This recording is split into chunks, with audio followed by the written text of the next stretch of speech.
lie number one is sticks and stones will break your bones, but words will never hurt you. That's not true.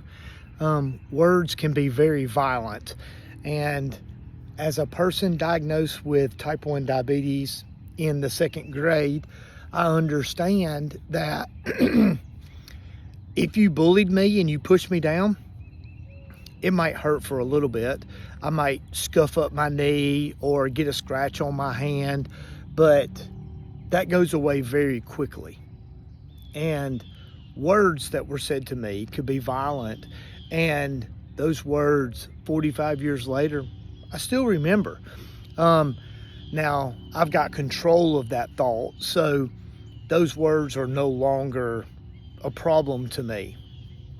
But back in the day, in the 2nd grade, in the 3rd grade, in the 4th grade, in the 5th grade, it finally got to the point where I realized that if the person saying those words got punched in the mouth, they never said those words ever again. And I might have been wrong for punching that person in the mouth, but let me ask you a question.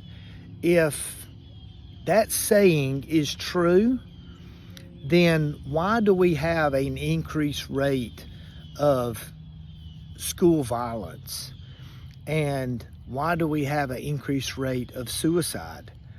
Now, I'm not recommending that people go around and just punch people in the mouth, but if that was ever a consideration that you were fixing to say something derogatory to somebody, if you thought, hey, might not need to say that to him, he might punch me in the mouth, then they're probably not going to say it to you.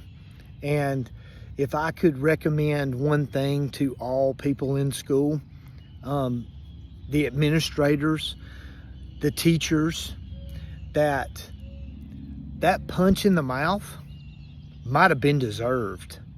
And I'm not saying that we need to walk around in a violent manner, but I'm telling you right now, as a type 1 diabetic for 45 years, you're not going to stand in front of me and say anything derogatory to me, because I'm not going to put up with it.